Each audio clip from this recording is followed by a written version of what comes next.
ඉතින් යාළුවනි රසකතා අපේ YouTube channel එකට ඔයාලව ආදරෙන් පිළිගන්නවා. මේ වීඩියෝ එකෙන් මම අද කියන්නේ පියුමි නැන්දත් එක්ක වන සිද්ධියක් ගැන. කතාව අහන්න කලින් අපේ රසකතා YouTube channel එක subscribe කරන්න අමතක කරන්න එපා. එහෙමනම් අපි යමු කතාවට. ඔහු පිටව යන දෙස පියුමි බලලා නැහැ. සැමියා ඇයට ආදරේ කියලා ඒ දන්නවා. නමුත් ඇගේ ඇතුළත තියෙන හිස්කම ඒ ගැන හුට කිසිදු අදහසක්වත් නැති බව ඇය හොඳටම දැනගෙන හිටියා. අද ඉතින් සිට දිගු කලක් පැවති නිහැඩියාවකින් පසු කමනි නැවතත් පසිදුගේ නිවසට පියනගනු ලැබුවාය. ඇය එහි පැමිණි මොහොතේම පසිදුට පැහැදිලි වූ දෙයක් තිබුණි. පියුමිට ඒ පසිදුගේ සිතට සමීප වූ යුවතියට කමනිව අවුරුදු 2කට ආසන්න කාලයක් දැක ගැනීමට ලැබී නොතිබූ බව ඔහු හොඳින්ම දැන සිටියේය. කමනි ඔහුට පෑ ආඩම්බර බවට පිළිතුරක් ලෙස තමාත චිකක් ආඩම්බර වීම ඔහුගේ සිතට අලුත්ම අදහසක් විය. ඒ අතර හෙට උදෑසන කමනි සමග ගම වටා ඇවිදිමින් පියුමිගේ නිවසටත් ගොඩවැදීම පිළිබඳ සැලසුමක් ඔහුගේ සිත තුල සෙමින් නැදිමින් තිබුණි. එම අවස්ථාවේ ජයන්ත කතා කළේ නිහතමානී හඩකිනි. පුතේ, අපි කන්දේ විහාරෙත් ගිහින් බෝධියත් වැඳගන්නෙමු නේද? දවසක් ඇවිදිලා නිදහසේ එන්න පුරුවන් හොඳ ගමනක් ඒක. පියාගේ ඒ වචන පසිදුගේ සිත තරමක් නිදහස් කළාය. කොහේ ගියත් ඔහුට කමක් නැති බවක් ඔහුටම දැනුනි. ඔහුට අවශ්‍ය වූයේ නිදහසේ ගත කළ හැකි එක දවසක් පමණි. කමක් නෑ අප්පච්චි, කොහේ ගියත් මට කමක් නෑ. එවිට කුසුම්ගේ හඬ එතනට එකතු වුණි. දුවනම් ඕනතරම් ගිහින් නැති නේද? කමනි සිනාවක් සමග උත්තර දුන්නාය. අනේ එහෙම නෑ නැන්දේ. ලොකු අප්පච්චිලාගේ ගෙදර ගියාම නම් දවස් 2-3ක් හිටපු විලාවන් තියෙනවා. සැබෑවින්ම කළුතරට ඇය වැඩි වශයෙන් ගොස් නොතිබුණි. ඒ තම පියාගේ වැඩිමහල් සහෝදරයාගේ බිරිඳ සමග ඇති වූ නොහොඳ නෝක්කාඩුවක් නිසාවෙනි. රාත්‍රී මැදියම ඉක්මවා ගියද්ද කමනි ගැඹුරු නින්දකට වැටී සිටියාය. උදෑසන ඉර එවි පැය කීපයක් ගතව තිබුණද්ද ඇය තවත් නින්දේ සුව විඳිමින් සිටියාය. ඒ සුවනින්ද කැඩුනි දොරට ටට්ටු කරන හඩත් සමගිනි.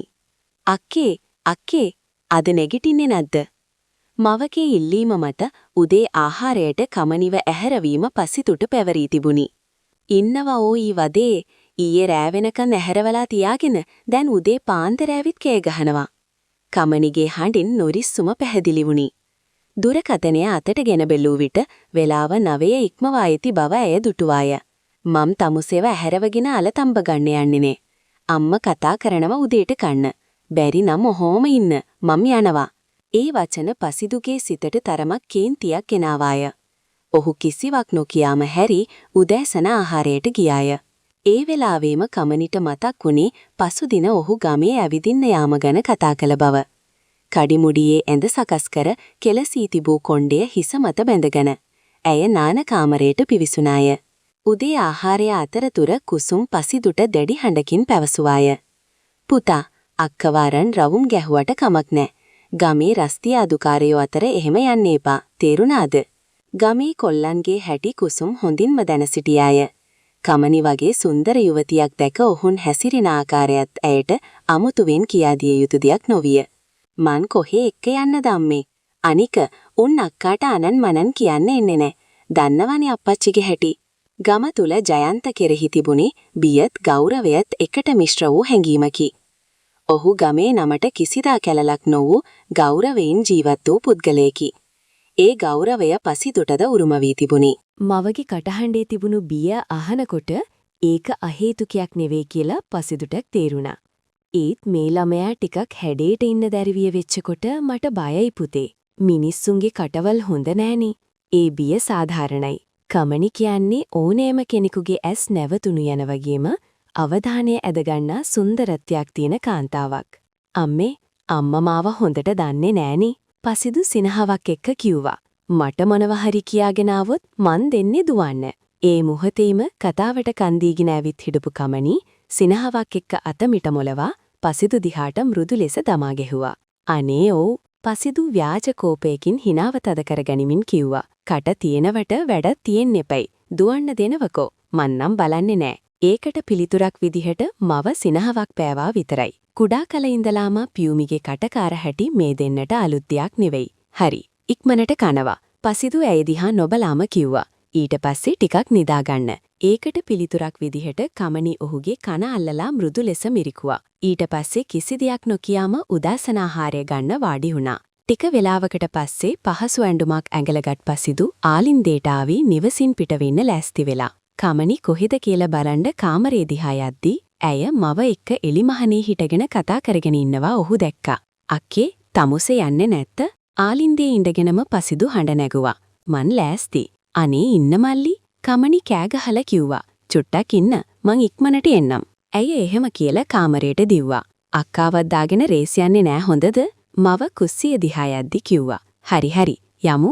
පසිදු හිස ඔලුවෙන් උත්තර දුන්නා. කමනි ආපහු ආව මොහොතේ පසිදු රූපවාහිනියෙන් ඇස් ඉවටට ගත්තේ ආයාසයෙන්. හිසකේ මෘදු ලෙස බැඳලා සරල ඇඳුමකින් හිටපු ඇය ඔහුට අමුතුම හැඟීමක් ඇති කළා.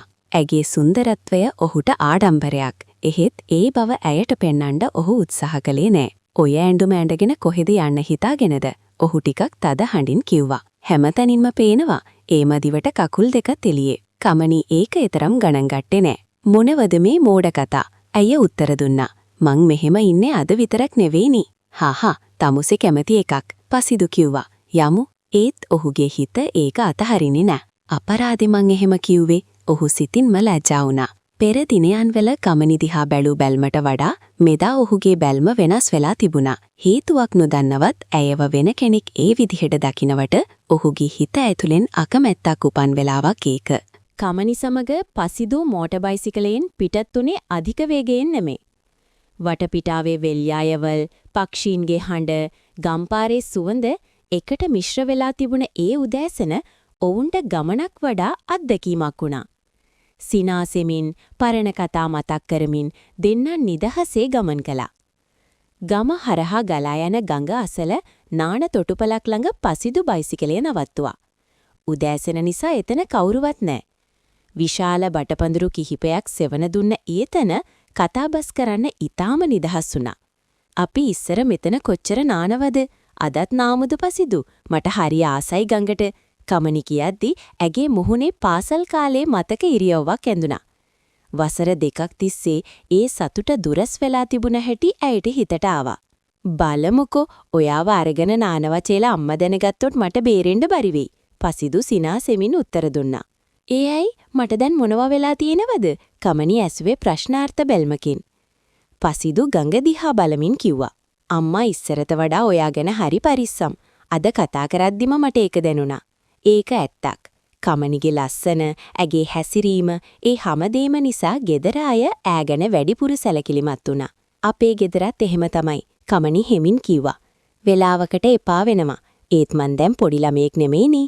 ඒ කියද්දි ඇගේ මුහුණ ටිකක් අඳුරු වුණා. ඒත් ඔයා ඔහොම ලස්සනට ඉද්දි කවුරු හරි ගොබිලෙක් උස්සගෙන යයි කියලා බය වෙන්නේ නෑද? පසිදු විහිළුවක් දාගෙන ඇගේ උරහිසට හෙමින් තල්ලු කළා. ඒ විහිළුවට කමනිගේ මුහුණේ සිනාවක් ආවා.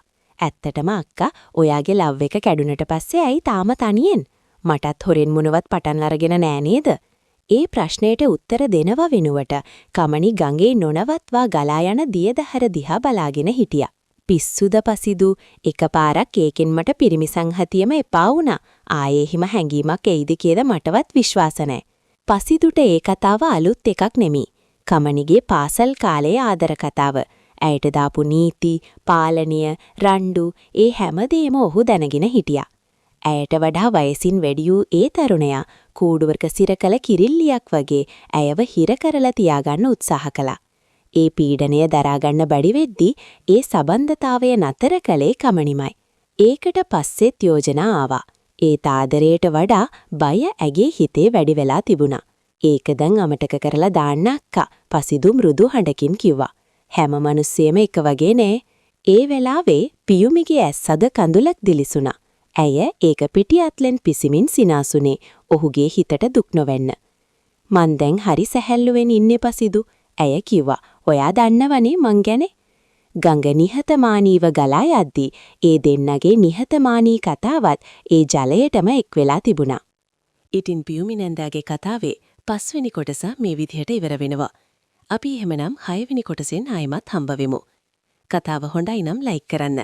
මේ වගේ කතා දිගටම බලන්න අපේ channel එක subscribe කරලා එකතු වෙන්න. එහෙමනම් ඔයාලා හැමෝටම සුබ දවසක්.